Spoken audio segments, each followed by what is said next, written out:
Madame Michel, mais elle a parfaitement raison de me rappeler à l'ordre. Et du coup, je dirais plus les mêmes choses. Moi, je vais faire attention.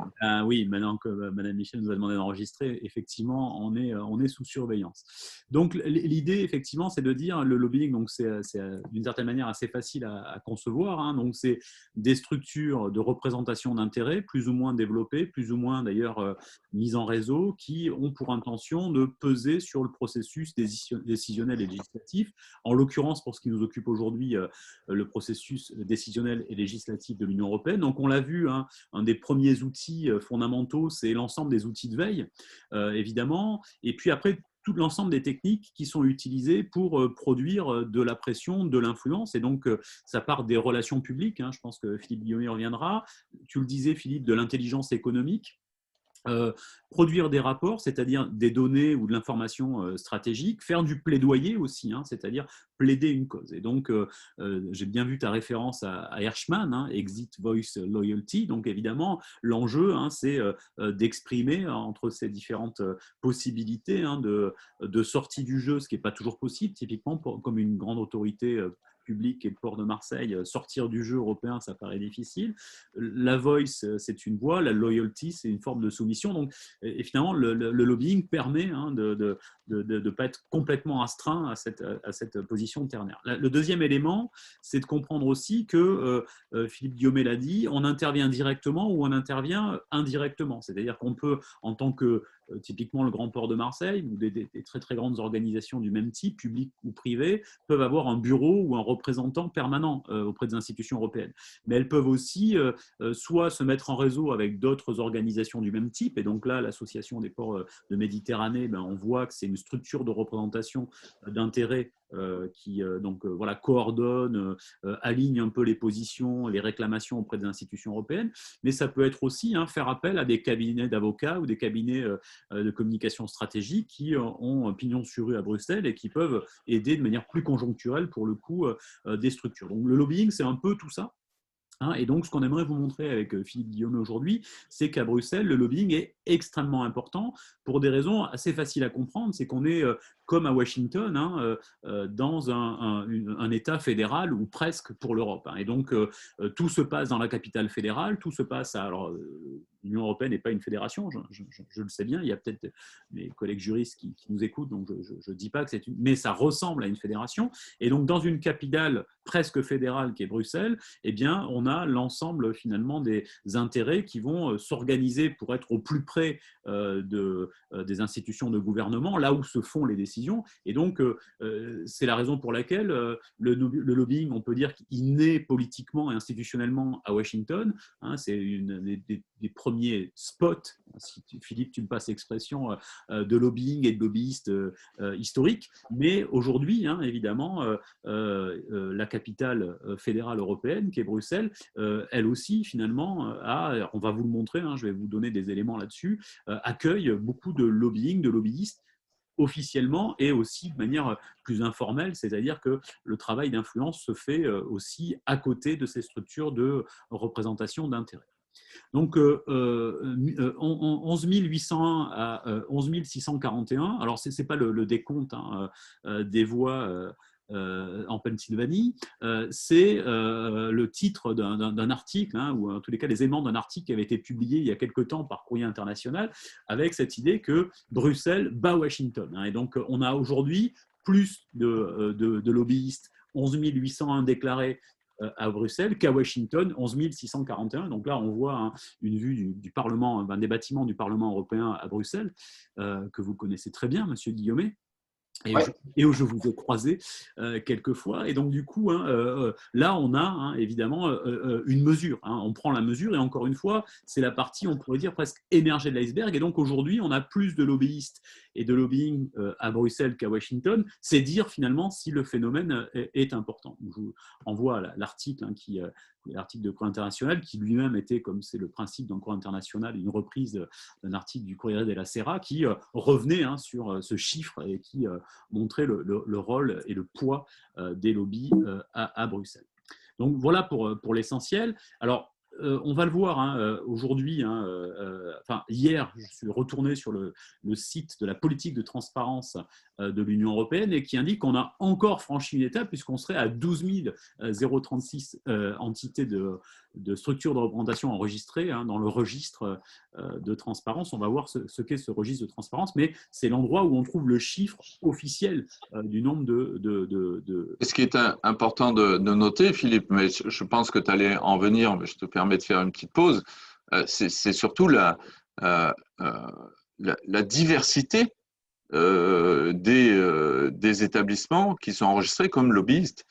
Je sais que dans beaucoup d'esprits des personnes qui nous écoutent, le lobbyiste est quelqu'un d'obscur qui corrompt tout ce qui touche, mais vous avez toutes les associations humanitaires, les organisations non gouvernementales.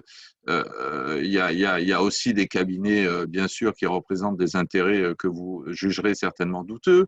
Mais voilà, le lobbying n'est qu'une technique. Ce n'est pas une définition de quelqu'un. Donc, c'est pour ça que vous allez avoir, dans les 12 000, vous allez avoir le port de Marseille qui est un lobby. Mais vous allez aussi avoir l'association qui, par exemple, Handicap International est un lobby et enregistré ici. Donc, il n'y a pas de... on va revenir très vite à ça à un moment ou à un autre, et après, je redonne la parole à Philippe. Il n'y a pas de méchants ou gentils lobbies. Il n'y a que des lobbyistes. Et après, ils défendent des intérêts qui peuvent ne pas plaire ou peuvent plaire, qu'importe. Mais le lobbying reste surtout voilà, une définition d'une méthode ou d'un objectif, mais pas forcément la définition. Il n'y a pas de mauvais lobbyistes, ni de gentils lobbyistes. Et ça renvoie à une définition qu'on appelle madisonienne, en référence à James Madison, hein, de la démocratie, un des pères fondateurs de la démocratie américaine, qui disait finalement la bonne décision, c'est celle qui tient compte, qui est une espèce de compromis entre tous les intérêts qui se sont exprimés. Et donc, c'est un peu ça aussi, j'allais dire, cet effet de capital fédéral. Alors, Philippe Guillaumet le disait, vous l'avez là sur la diapo qui est à l'écran, on voit les différentes catégories, hein, 1, 2, 3, 4, 5, 6, qui sont dans ce répertoire. On a les cabinets de consultants, on a les représentants internes, hein, les groupements professionnels, les associations, donc des grandes fédérations professionnelles, les ONG, donc disait par exemple Handicap International, les groupes de réflexion, c'est intéressant, c'est-à-dire qu'aujourd'hui, les think tanks, tout ça, ça rentre aussi dans la catégorie des groupes d'intérêt, les organisations qui représentent les communautés confessionnelles, et puis l'ensemble des organisations représentant les autorités publiques, locales ou mixtes. Et donc, on voit bien que les villes, les autorités comme le port, les autorités portuaires, eh bien, ont aussi, hein, d'une certaine manière, leurs représentants. Donc, on a des acteurs publics, des acteurs privés, des acteurs associatifs, des cabinets professionnels, donc un peu des mercenaires du lobbying. Hein. Donc, on a une bigarrure, on va dire, des formes que prend ce lobbying, mais vous le voyez, il est extrêmement présent. Hein, et donc, je voulais commencer par cette idée que Bruxelles, aujourd'hui, bat Washington, alors que pendant très, très longtemps, effectivement, on considérait que c'était le modèle, le point indépassable. Donc, ça veut dire que, d'une certaine manière, l'organisation du régime politique de l'Europe sécrète, hein, au sens littéral du terme, hein, sécrète des structures de représentation d'intérêt et même organise leur enregistrement et leur prise en compte à travers aujourd'hui ce qu'on appelle la politique de transparence. On va y revenir. Donc, voilà pour les principaux éléments. Donc, alors, je passe assez vite. Pour vous donner un peu aussi des éléments de mesure, hein, on n'a pas toujours les chiffres. Là. Si on regarde les dépenses de lobbying à Bruxelles, en Europe, hein, en 2017, et qu'on regarde, alors c'est des chiffres de 2017, évidemment, ça va changer. Là, on est sur le domaine pharmaceutique, donc un domaine qui nous intéresse, me semble-t-il, dans le cadre du jeu. Eh bien, on voit hein, comment, alors on voit Pfizer notamment, hein, qui est à la Pointe de l'actualité. à la pointe de l'actualité, hein, qui défraie la chronique avec son annonce de vaccin en phase 3.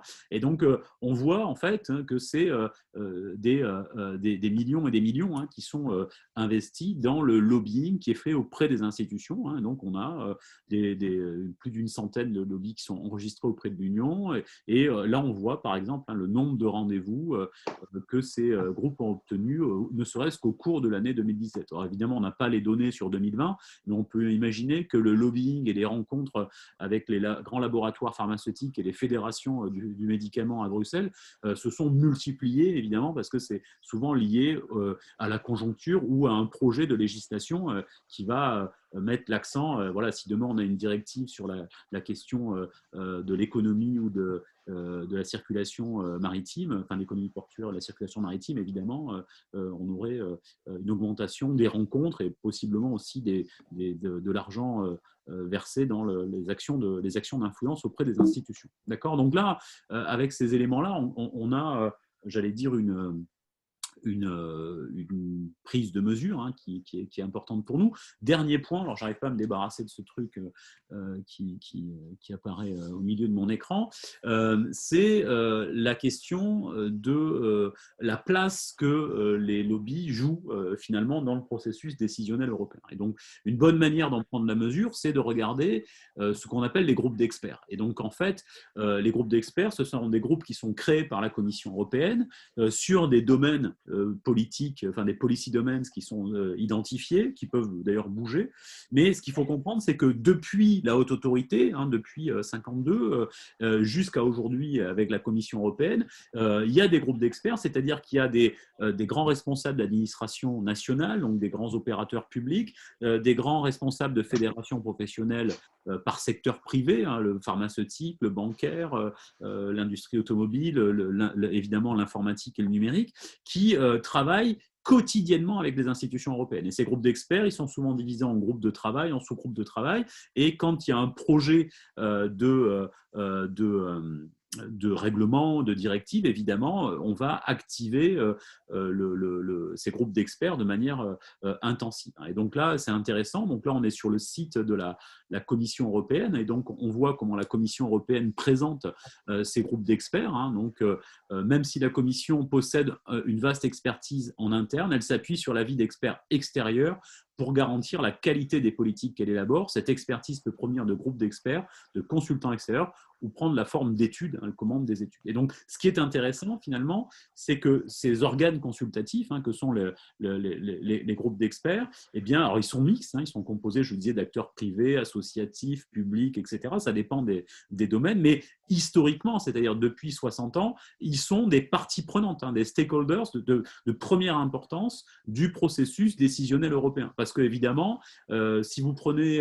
les hauts fonctionnaires de la Commission européenne, les commissaires eux-mêmes et même les commissions parlementaires, il y a des domaines sur lesquels ils doivent produire de la réglementation pour lesquels ils ont besoin d'avoir une remontée de terrain. Et donc, on est bien là dans cet effet de capital fédéral, c'est-à-dire que si vous voulez réguler la pêche du thon rouge ou les produits, les contenus à caractère haineux sur Internet, vous avez besoin quand même d'avoir un retour sur des domaines hyper pointus, hyper techniques. Vous avez besoin d'avoir un retour des professionnels du secteur, des experts du secteur. Et donc, d'une certaine manière, l'Europe s'appuie traditionnellement sur ces groupes d'experts. Et donc, Philippe Guillaume le disait, il n'y a pas de bons ou de méchants dans le cadre du lobbying. Il n'y a que des experts qui arrivent finalement à s'asseoir à la table proposée par la Commission européenne et par le Parlement dans le cadre des auditions et des consultations qu'il peut mener de son côté. Et donc, ces experts, ça va être les grandes fédérations professionnelles,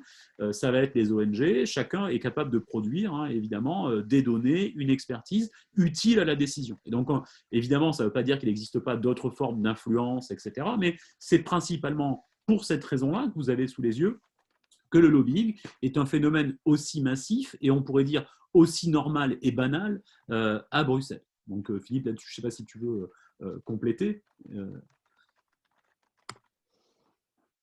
Non, sur ce qui est plusieurs éléments en fait pour compléter ce que tu dis et comment dirais-je donner quelques exemples concrets.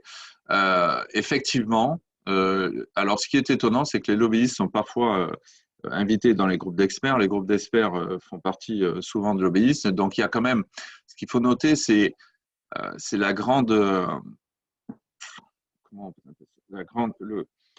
Bruxelles, c'est quand même un lieu où tout le monde se voit fréquemment et échange fréquemment. Sur la photo que tu as mis du Parlement, que tu as mis, si tu veux, tu peux la remettre. J'ai un petit tout le monde se voit et se croise aux mêmes endroits. Et finalement, vous voyez cette photo du Parlement, presque l'endroit le plus stratégique, et c'est d'ailleurs là où vous pouvez croiser votre professeur, c'est tout en bas, en plein milieu, c'est la place du Luxembourg.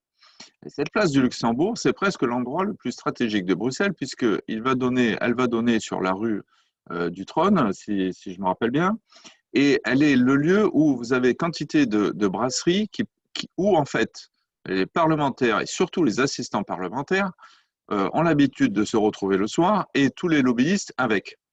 Et donc, vous avez une espèce de réseau, en fait, formel et informel qui se crée, qui est assez incroyable, où tout le monde, au final, se connaît beaucoup. Et il y a beaucoup d'échanges comme ça qui se font de façon informelle. Cette proximité, vous la retrouvez aussi dans la capacité à accéder au processus décisionnel. Ça aussi, c'est important à relever. Vous allez mettre beaucoup plus de temps à rencontrer votre député national qu'à rencontrer n'importe quel parlementaire européen.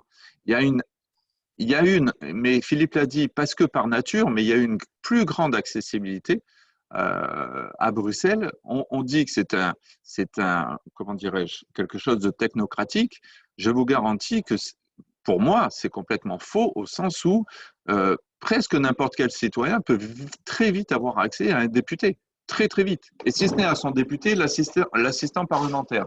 Et quand on sait que l'assistant parlementaire, c'est finalement la personne la plus importante puisque c'est elle qui tient le stylo, c'est très important d'avoir accès à ces assistants parlementaires. Vous pourrez peut-être même en faire l'expérience.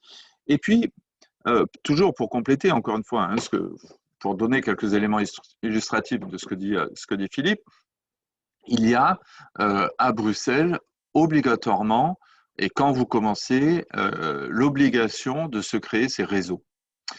Ces réseaux qui vont vous aider à porter votre parole, qui vont solidifier, constituer votre parole.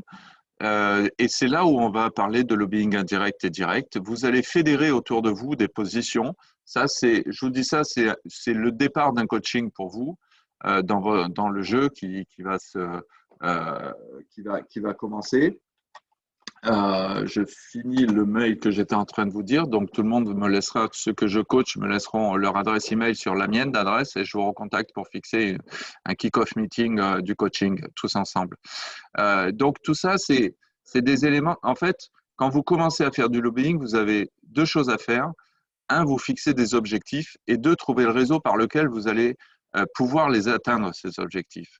Et donc, la cartographie des acteurs, des flux d'informations, parce que les 12 000, c'est une jungle, les 12 000 lobbyistes. Vous avez quantité de personnes qui vous paraissent importantes, mais qui vous sont complètement inutiles, et inversement. Donc, il y a un vrai… et encore une fois, c'est encore plus d'autant plus difficile pour des Français que nous sommes, c'est que nous ne sommes pas dans cette culture-là, de plus en plus. Mais c'est une culture qui ne nous est pas familière. Toujours pour revenir sur les bons et les méchants lobbyistes, écoutez un syndicat, n'importe quel syndicat chez nous, ils vont dire que le gouvernement a lâché face aux lobbies. Et que sont les syndicats si ce n'est des lobbies? De la même façon. Et tout ça pour vous dire que nous, on a l'intuition que comment dirais-je, la loi, il y a une espèce de volonté, comment on appelle ça, de volonté générale qui s'exprime par la loi. Et Philippe l'a très bien dit, c'est une approche madisonienne du lobbying.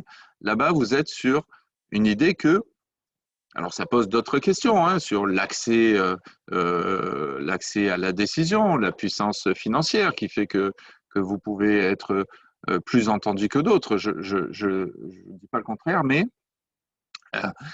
l'accès, vraiment, tout le monde a cette possibilité de s'exprimer dans ce processus décisionnel. Donc, c'est quelque chose de très sensible à Bruxelles et personne n'est choqué de ça. Voilà. Donc, c'est tout à fait logique, normal de venir présenter son point de vue. Et ceux qui vont participer à ce jeu ne doivent pas, en tant que lobbyistes, ne doivent pas, comment dirais-je, s'habiller d'un habit de vertu plus vertueux que la vertu, ils font leur travail, qui est d'influencer pour défendre les intérêts de leur entreprise le processus décisionnel. Voilà, quelques éléments comme ça de redite, mais ça me permet d'être plus direct et concret par rapport à l'exercice. Et donc, tu le disais, c'est aussi un travail qui, en grande partie, hormis quand il est diabolisé ou mis en exergue dans les médias, c'est un travail qui est en grande partie invisible parce que c'est de l'information. C'est un travail incroyable, ouais. Alors, sur ça, je raconterai à mes étudiants, mais je raconte souvent, c'est que la première fois que vous partez à faire du lobby, vous rencontrez des gens, vous discutez, vous participez à c'est enregistré, donc je vais le dire très proprement, vous participez à des cocktails dînatoires et vous vous dites que finalement c'est super sympa comme travail, mais sauf que en fait dans ces cocktails dînatoires et dans ces réunions, vous êtes obligé de faire preuve d'une énorme technicité. Donc, Philippe en fait l'expérience. Moi, personnellement, ça m'arrive jamais, mais une coupe de champagne, vous êtes très technique. Et puis 2 ou 3 ou 4 ou 5, on devient moins technique déjà. Donc, mais c'est un exercice, je dis ça, c'est de la blague, mais c'est vraiment pour montrer que le lobbyiste doit être un fin technicien de ces questions. C'est un travail de l'ombre, où vous devez être très pointu parce que sinon pas crédible. Si pas crédible, vous n'êtes pas entendu par le décisionnaire et si le décisionnaire vous laissera une chance mais pas deux, le lobbyiste doit être d'une très grande crédibilité. Vous ne pouvez pas raconter n'importe quoi, même si vous allez exagérer les choses, même si vous allez pousser dans votre sens, même si vous allez faire preuve d'une certaine... Enfin, oui, évidemment, vous allez être partial, mais vous devez, dans votre partialité, être juste. Les menteurs ne passent pas le cap de la première ou deuxième réunion, c'est pas possible. Donc attention, le Bruxellois qui décide a besoin d'avoir tous les sons cloches, et vous imaginez la pression qu'il peut avoir puisque justement on le traite trop souvent de quelqu'un de complètement déconnecté du réel. Donc il a besoin d'avoir des vrais sons de cloche, mais de s'appuyer sur du vrai. Et donc c'est un vrai travail de fond, un vrai travail de répétition, un vrai travail d'adaptation de votre discours à la personne que vous avez en face, très important. Vous n'allez pas vous adresser à la commissaire comme vous allez vous adresser aux techniciens qui rédigent les dossiers. Hein. Il y a un côté politique, un côté technique. Donc, il y a une adaptation. Vous êtes constamment en adaptation au niveau du temps parce que, comme je vous l'ai dit, vous allez peut-être rencontrer la bonne personne sur la place du luxe entre deux bières, alors que donc ça va durer 30 secondes. Ben, boum, il va falloir sortir l'info qu'il faut bien au moment où il faut bien.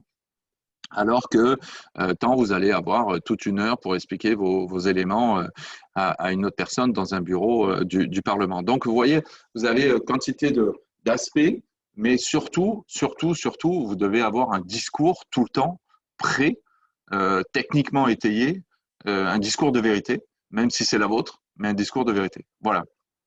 Ouais, et donc, du coup, c'est important de comprendre que c'est un travail qui, et c'est peut-être aussi la raison des fantasmes qui lui sont associés, un travail invisible, et vous l'avez bien compris, pour différentes raisons. C'est-à-dire que c'est des rencontres formelles, mais qui ne se passent pas dans les tribunes publiques. Ça peut être aussi toute une série de rencontres informelles.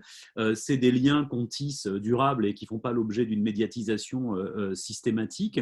Que quand une loi est votée ou qu'un programme est voté, on n'a pas la traçabilité de l'ensemble des actions d'influence qui ont permis de choisir tel critère, tel délai et pourtant derrière il y a un travail d'influence considérable qui a été fait et que parfois c'est invisible parce que c'est pas une décision mais une non-décision.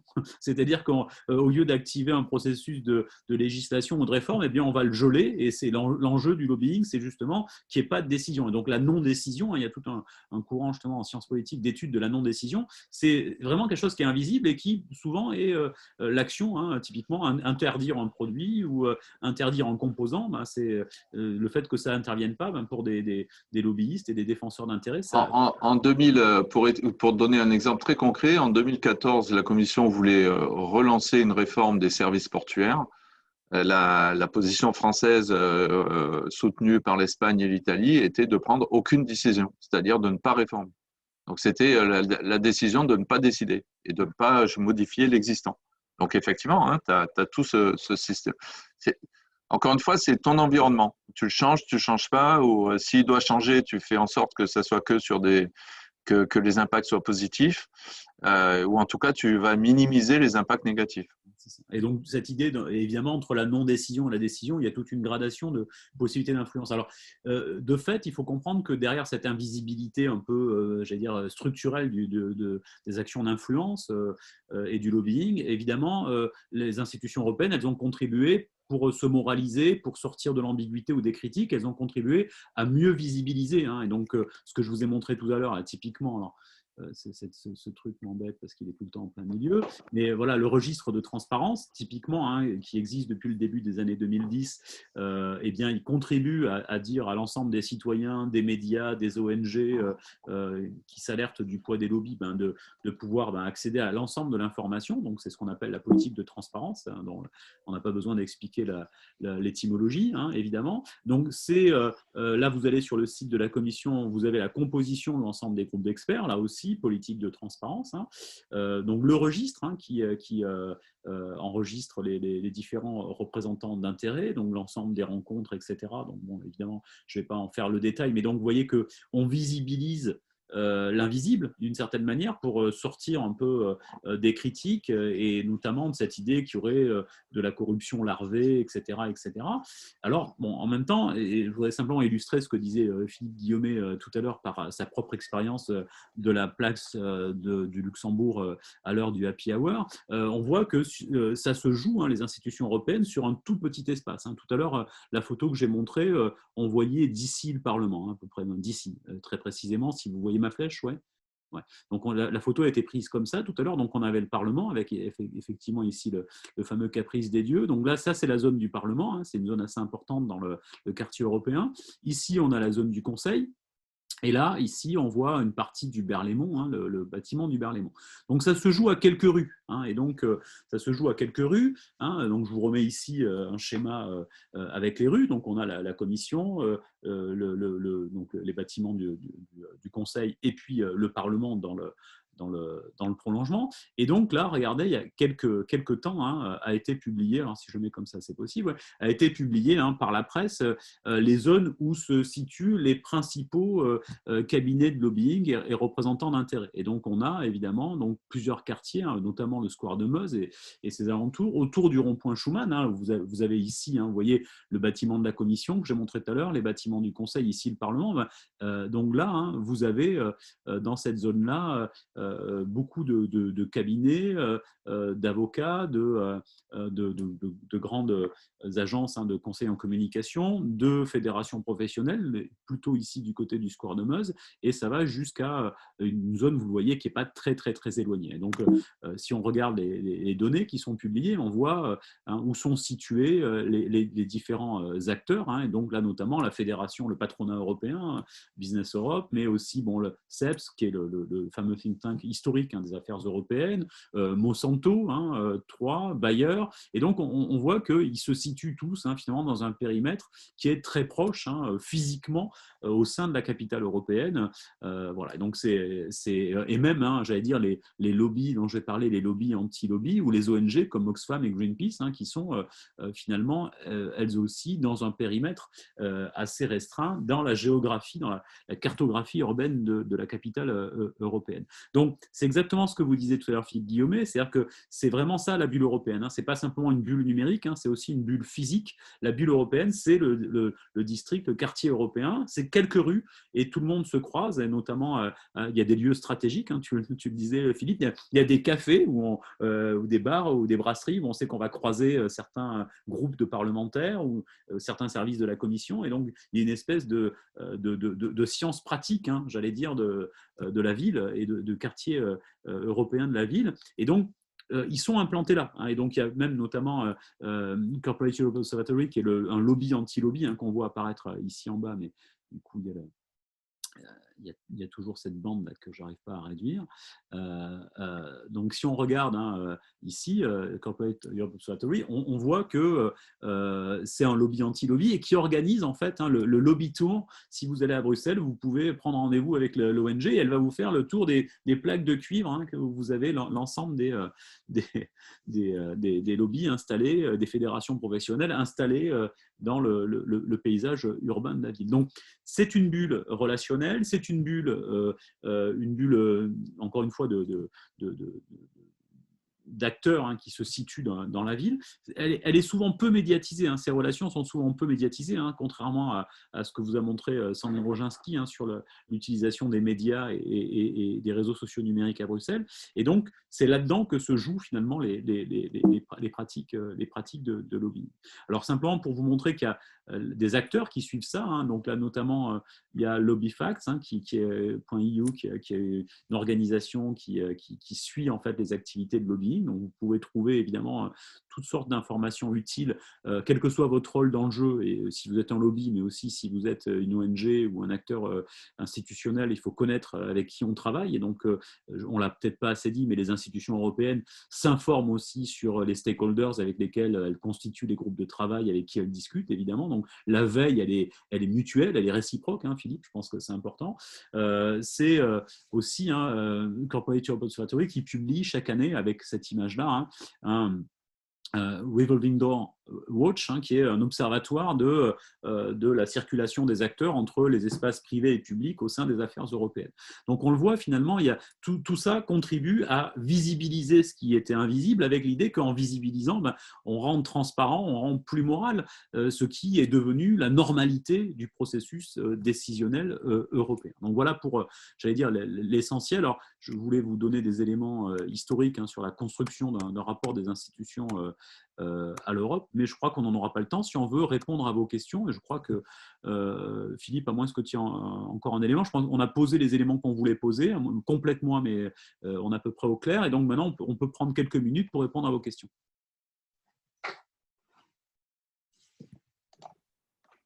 Alors, n'hésitez pas à allumer votre caméra et votre micro, qu'on vous voit, c'est quand même plus sympa si on doit échanger avec vous que par le chat. Ça me paraît peut-être plus souhaitable.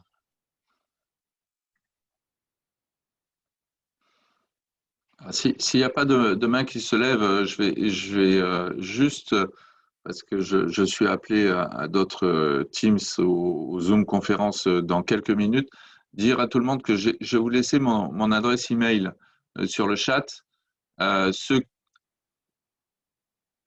Pour tous ceux que j'aurai à coacher, écrivez-moi d'ici la fin de la semaine et on lancera, du coup, je vous donnerai une ou deux dates pour faire un kick-off meeting du coaching pour le jeu. Voilà, pour tous ceux qui seront lobbyistes. Comme ça, on aura je donnerai les principales lignes pour attaquer l'exercice. Enfin, en tout cas, mes conseils. Après, vous en ferez ce que vous voudrez. Voilà, c'était juste pour le côté. S'ils veulent gagner. Après, c'est ça. Ils ont choisi le camp de la gagne. C'est comme ça. Tu leur as dit que chaque lobbyiste avait en général entre 18 et 19 sur le jeu. À peu près, quoi. À peu près, quoi. Ceux qui t'écoutent, quoi. Ceux qui m'écoutent et qui me laissent l'enveloppe habituelle des 500 €, bien sûr. Alors, une question qui nous est posée, est-ce que le coaching concerne uniquement les lobbyistes ou l'ensemble des stakeholders, c'est-à-dire les ONG qui font de l'advocacy? On l'a dit, les pratiques sont les mêmes. Donc, d'une certaine manière, évidemment, si vous voulez être coaché du côté des ONG, normalement, c'est lobbyistes et stakeholders au sens large. Donc, n'hésitez pas aussi à vous inscrire dans le coaching. Vous serez mieux coaché que du point de vue des institutions européennes ou du point de vue des médias, même si, encore une fois, les pratiques circulent et se ressemblent à Bruxelles. Mais bien sûr, les ONG rentrent dans la catégorie des lobbyistes, des stakeholders. Oui, complètement, oui. Complètement. C'est justement ce que je disais, c'est que à part des lobbyistes, ce sont quoi? Donc, en tout cas, dans le processus décisionnel. Ils ne sont pas là juste comme ça. C'est bien qu'ils veulent influencer le processus. Donc, oui, bien sûr. Qu'on l'appelle advocacy, qu'on l'appelle lobbying, alors les ressources ne sont pas les mêmes. Quand tu cherches un poste de lobbyiste, tu peux aussi taper, tu mets plaidoyer aussi. Bien sûr. Ah ouais. Tu vois, donc tous ces mots-là sont pas très très loin, quoi. Oui, oui, bah, littéralement advocacy, plaidoyer et lobbying, bon, finalement. Mm. Beaucoup d'ailleurs de lobbyistes aujourd'hui disent que ce qu'ils font, c'est du plaidoyer, alors qu'avant, on considérait que le plaidoyer, l'advocacy, c'était uniquement les ONG. Donc, on voit bien qu'il y a une harmonisation, une uniformisation des pratiques d'influence, en fait, hein, des actions d'influence. Et Philippe Guillaumet le disait, il faut dégonfler la baudruche. Hein. Cette influence, c'est d'abord de l'information stratégique de haut niveau, crédible, c'est de C'est ça. l'expertise, c'est de la présence, c'est avoir son rond de serviette autour de la table, c'est à ce niveau-là d'abord la crédibilité. Et il me disait, voilà, enfin, il peut y avoir des moments mondains, mais ça ne se joue pas là, c'est important. Et Non, c'est. surtout que tu n'as même pas le droit de boire une deuxième coupe de champagne, tu le disais. Non, jamais. C'est ça qu'il faut comprendre. C'est que c'est toujours la même. Garde le verre à la main. C'est pas Garde le verre à la main, toujours. Place de Luxembourg, c'est quand même pas la même chose. Hein. Les verres se Non, non, les verres peuvent se vider, effectivement. bon, Mais une fois que tu as donné, tu as fait passer ton message, voilà, uniquement. après, le reste de la soirée est libre. Donc, est-ce que vous avez des questions? Sinon, ben, évidemment, on ne peut que vous inviter à prendre contact avec Monsieur Guillaumet dans les meilleurs délais. Donc, il a dit depuis la fin de la semaine pour un kick-off meeting, évidemment. Et si vous gagnez, si vous voulez gagner, c'est évidemment la voie à suivre. Benjamin, intervenir? Non? Oui, bonjour, bonjour Monsieur Aldrin, bonjour Monsieur Guillaumet. Je souhaitais peut-être intervenir au nom de la commission pour inciter en fait l'ensemble des lobbies et des États membres à se renseigner, enfin à commencer dès maintenant à se renseigner parce qu'ils vont être consultés assez rapidement. Et étant donné les délais très serrés pour faire ce texte, la consultation va se faire dans des délais aussi un peu serrés. Donc on voulait voilà, les inciter à se renseigner dès maintenant sur à la fois la stratégie européenne de vaccination, sur la constitution de stocks de médicaments, de matériel médical et de personnel, sur les campagnes de communication, de sensibilisation et sur l'ensemble des problématiques que vous avez pu voir dans les notes d'analyse.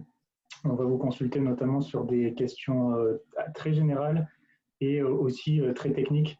Donc voilà, commencez peut-être dès maintenant, si vous avez le temps et le courage, à vous renseigner avant de recevoir éventuellement un formulaire et qu'on commence à créer les groupes d'experts. La commission commence son travail de lobbying auprès des lobbyistes. Exactement. Merci pour cette information, Benjamin. Bon, écoutez, Je vais devoir vous quitter malheureusement, hein, mais il faut. Les étudiants n'ont pas reçu encore leur identifiant. D'accord. Donc, je vais devoir vous laisser, mesdames et messieurs. À très vite. Vous avez mon adresse email. Si vous avez des questions, n'hésitez pas. Si vous voulez d'autres renseignements, n'hésitez pas. Merci encore, Philippe, pour m'avoir invité lors de cette intervention, qui est toujours un numéro de claquette très agréable. Donc, à très vite et au revoir à tous. merci, merci à toi. Au revoir. Ciao, ciao. Monsieur Aldrin, Oui, si je peux me permettre un petit instant. oui. Oui, bonjour à tous déjà. Donc c'est moi je suis Charles, je suis un des membres du Brussels Blower. Et on voulait vous dire avec l'équipe du Bibi, avec Roman et Younes, qu'on va possiblement essayer d'organiser ces espèces de rencontres, d'apéros, entre guillemets, des coupes de champagne, dont on parlait il y a quelques instants. On va essayer de les faire par Zoom. Déjà, si vous pouvez le faire entre vous, ce serait super, parce que je pense que de toute façon, vous allez devoir le faire. Nous, on essaiera de le faire de manière un peu plus, entre guillemets, organisée entre les différentes instances qui peuvent avoir à se communiquer, comme ça a été précisé dans cette intervention. On vous tient au courant. On va essayer de mettre ça en place pour que ce soit pas trop, pour que ce soit assez facile et que ce soit compréhensible par Zoom, hein, parce que c'est pas évident non plus. Et on vous tient au courant. Par ailleurs, je vous invite à aller consulter la première interview de la présidente de la commission sur le site du BWS. J'ai fait un post sur Facebook. Ça vous donne déjà des petites idées d'action et des gens avec qui vous allez travailler, parce que c'est important. Voici, merci beaucoup en tout cas pour la présentation. Merci pour ce point de précision, Charles, merci beaucoup. Et donc, alors Karine Michel le disait, hein, les identifiants et les codes arrivent très très prochainement. Tout est prêt, donc vous allez recevoir un mail avec un lien à suivre pour récupérer tout ça. Et donc, je ne sais pas s'ils sont à l'écoute, mais je remercie grandement l'ensemble évidemment des équipes. Et puis là, singulièrement sur ce point, la direction informatique des systèmes d'information de Sciences Po qui a dû œuvrer dans des délais très courts et créer 140 comptes numériques à la fois pour la plateforme et pour le BWC, c'est-à-dire le double de comptes numériques. Et c'est un travail de bénédictins qu'ils ont fait dans un temps record. Donc merci à eux. On va pouvoir commencer à s'amuser maintenant que tout le monde va avoir son accès à la plateforme et son accès au BWC Tweet. Bon, si on est au clair, je vous invite les lobbyistes et les ONG à prendre contact avec Philippe Guillaumet. Vous avez compris qu'il a une vraie jubilation à vous accompagner dans le cadre du jeu, et vraiment on l'en remercie parce qu'il est très pris, mais voilà, il est aussi très engagé dans le jeu depuis qu'il existe. Donc voilà, n'hésitez pas à aller chercher ses conseils et son soutien pour concevoir votre stratégie. Alors, pas tant pour le position paper, parce que normalement, vous avez un cadre qui a été précisé, un vademecum qui est très précis, mais encore qu'il peut vous aider. Mais c'est surtout après, sur la stratégie à mettre en œuvre dans les discussions avec les différents partenaires du jeu européen, autant avec la Commission, les parlementaires, les autres stakeholders, les médias, évidemment, il y a des stratégies importantes. Isis, vous vouliez intervenir ? Oui, juste pour la note d'analyse, je pense qu'on est plusieurs à ne pas avoir trop trouvé d'acteurs en termes de lobby, à part les industries pharmaceutiques. Et je ne sais pas si ça enlève un aspect à la note d'analyse ou si c'est vraiment normal. Ah, mais ça, on verra en les lisant, madame. Non, mais bon, après, sur la cartographie des acteurs, je vais voir en fait en vous lisant ce que vous avez trouvé. Mais évidemment que sur le sujet, il y a principalement ces acteurs-là, mais dans ma tête, il n'y avait pas que cela. Mais bon, à voir, à voir. Il ne faut pas oublier que tout le monde fait du lobbying à Bruxelles, et il n'y a pas que les lobbies déclarés. Les États tiers, les collectivités, les investisseurs, parfois des secteurs qui ne paraissent pas directement liés au domaine d'intervention, mais qui sont des activités d'une certaine manière induites, font aussi, parce qu'ils font beaucoup de veille, font aussi du lobbying. Donc il faut avoir un spectre assez large. Voilà, bon, évidemment, les acteurs que vous avez identifiés sont les plus importants, évidemment. Merci. Est-ce qu'il y a d'autres questions ? Eh bien, s'il n'y a pas d'autres questions, je vais vous laisser aller déjeuner. Et je vais faire de même en cours de 14h. Oui. Excusez-moi, je me permets encore de faire de la pub. Allez-y. Faites de la pub pour Bruxelles Blauart ? Exactement. Juste pour ceux qui n'ont pas encore vu, je vous en parle encore maintenant parce que c'est important pour vous. On a fait un petit podcast avec Younes et Roman sur le position paper. Et c'est important parce qu'on récapitule des aspects importants de la conférence qui a eu lieu avec le séminaire qui a eu lieu avec Sandrine Rogowski. Ça peut être plus rapide pour vous que de revoir toute la conférence et qu'il faut quand même revoir si vous avez des gros doutes. Donc ça peut, c'est ça tout de même, mais ça peut vous donner déjà une petite ligne, un petit cadre rapide pour vous remémorer constamment ce que vous devez faire pour pas qu'il y ait trop de stress et de rush vis-à-vis de ce position paper. Voilà. Merci au Bibi pour tout ce boulot. Bon, c'est parfait. Écoutez, allez-y, mettez-vous tous maintenant au travail. Les comptes numériques vont être créés dans les heures qui viennent, et donc voilà. Donc je pense que tout est bien engagé. Par ailleurs, donc moi j'ai rencontré les rôles commission, je dois voir les rôles médias, mais évidemment n'hésitez pas à me solliciter autant que de besoin. Voilà, pour que je puisse vous accompagner si vous rencontrez des difficultés dans la prise de rôle. Bel après-midi, et pour certains, je vous retrouve dans pas très longtemps, je crois. Merci, au revoir. Au revoir. Au revoir.